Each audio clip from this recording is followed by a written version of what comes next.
Now let's talk. What do you think about Jesus and money? I think that a lot of Christians are uncomfortable as far as it has to do with the conversation about Jesus as a person and money. And I understand where these thoughts are coming from. Having watched this video, a lot of people were triggered. A lot of people have questions to say, how on earth is Jesus supposed to be attributed to being wealthy? How was he supposed to be attributed to being wealthy when he came in a manger? That was where he was housed on his arrival on the earth. That's lowly. That is, a humble beginning, what many people would call a humble beginning. And sincerely, I intend not to push an opinion on you or stand on the side of if he was or he wasn't. But from what I'll be sharing with you, I believe you're going to come to the place of a decision. Secondly, a lot of people asked questions from the video that I posted a few days ago about what happened when Jesus sent his disciples to go get money from the mouth of the fish, right? So it's to give the tax collectors, and it gives a feeling of Jesus did not have money, and that was why he had to take out some of the activities or actions he took out in his day, like when he even chased away those who were doubling money in the temple. It was like questionable, because if he's somebody who was wealthy, he should understand the ways of money. He should understand and respect those who were dealing with business. But the question still remains that why would he do that? Why would Jesus chase away those who were doubling money? I believe personally, as regarding that particular question, it's that he was doing the right thing at the wrong time and at the wrong place. So they were doing what was wrong at that moment. Nonetheless, I would say Jesus is not against money or against wealth. A lot of criticism can't follow this video or is expected because of what I saw in that video. But I want us to be able to think, to be able to be safe enough to ask questions and have conversations as Christians. Because I could tell that I could tell that one of the reasons why a lot of people probably are living in lack is because of the immediate, impulsive, you know, attack on what sounds like questions or conversations regarding money as Christians. So people rarely sat down to really listen to what that man was saying in details to understand his points, to understand his context, to understand what this person was saying. He gave examples of how, you know, um, lots were being casted for the garment of Jesus. And it is believed that it is because of the worth or the expense of that, you know, resource. And so people had to cast lots in order for them to arrive at who would have that robe. I'm not one to say this is right or this is wrong, but let's be students of history. What I'm trying to share is we should be willing to ask the right questions. And when someone shares an opinion, we shouldn't jump at just criticism. We should ask and research further to know what or what is not.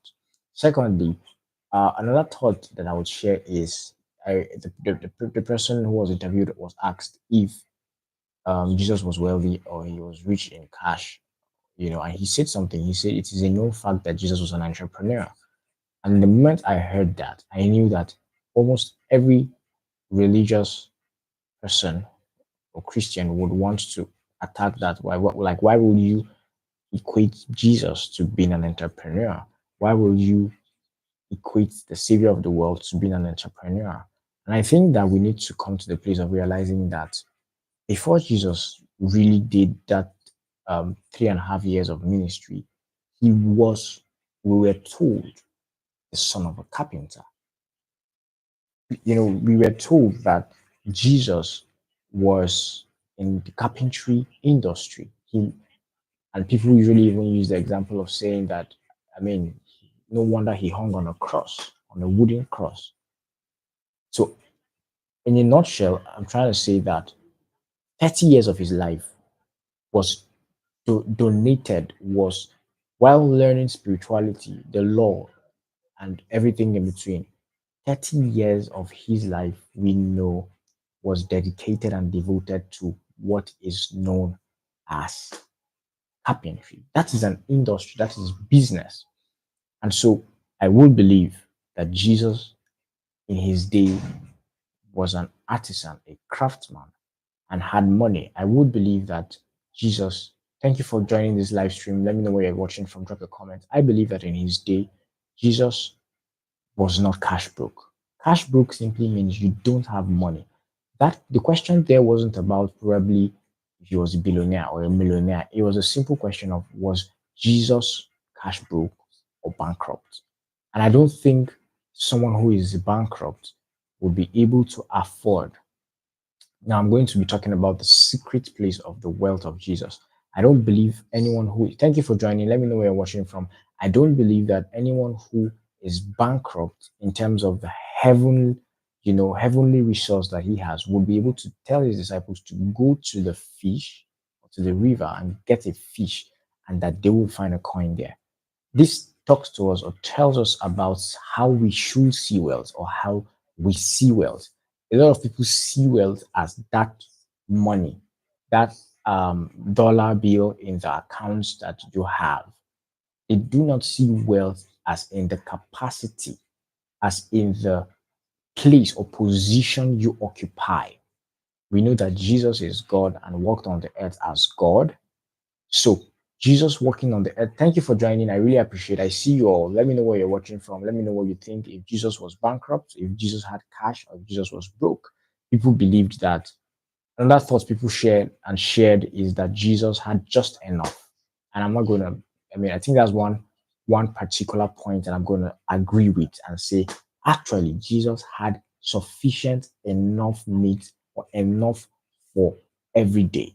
And that was why when they called for the taxes, he's just go give to God what is God and give to Caesar what is Caesar. So he respected the government authority. He did not use spirituality to run away from responsibility. Jesus did not use spirituality to run away from responsibility. Thank you for joining. The question is, was Jesus cash broke or was he read wealthy? Did he have cash? Did he have resource? Was he broke? And people are offended with this question because of probably a religious mindset. But I think we should have these questions because we find a lot of irresponsibility laced in spirituality in today's society because people do not understand the context in which Jesus lived in his day. So people at the sound of whatever looks like money, finance, wealth, simply conclude that we are talking about prosperity gospel. Simply conclude that, nah, they're not preaching the gospel. And if you watched other videos on this channel, you would see several other videos where I have reacted to so many things about faith, so many questions about God, questions that have to do with, the existence of God, the creation, questions that have to do with faith, really. So the point is, Jesus understood the place of money despite that it may not have been a thing that he took as a great deal, because you cannot serve both God and mammon, or you cannot serve God and mammon. It is either you serve one or hate the other, or you love one or you hate the other. And so Jesus had order in his finances. That is why it is also attributed to him that he had an accountant. He had somebody who was responsible for taking care of the purse, someone who was responsible for the ministry purse. And it's interesting that a lot of people who understand the message of Jesus and understand the implications or the relevance of it in money or in finances would tell you that the person who even was an accountant was said to be a sycophant. He was said to be a thief. The person who had access to the bulk of the resources Jesus had was believed to be, you know, a thief. So Jesus wasn't scared to let such person handle his resources. Why is that? I personally believe because he had access.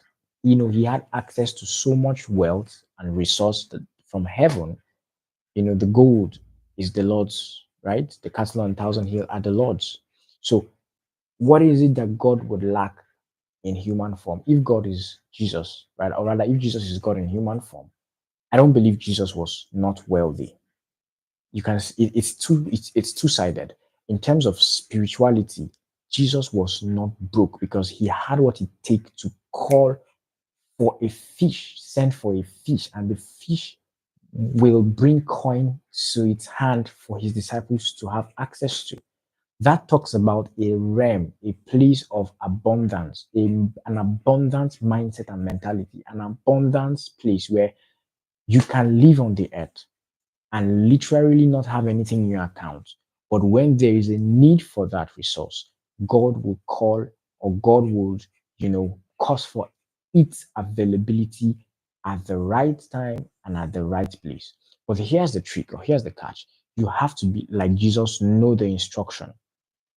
You have to, like Jesus, know to tell your disciples or your workers in your factory or your workers in the office you are at to go, or the company you are, the CEO of, or the company, or the marketing department that you are in charge of.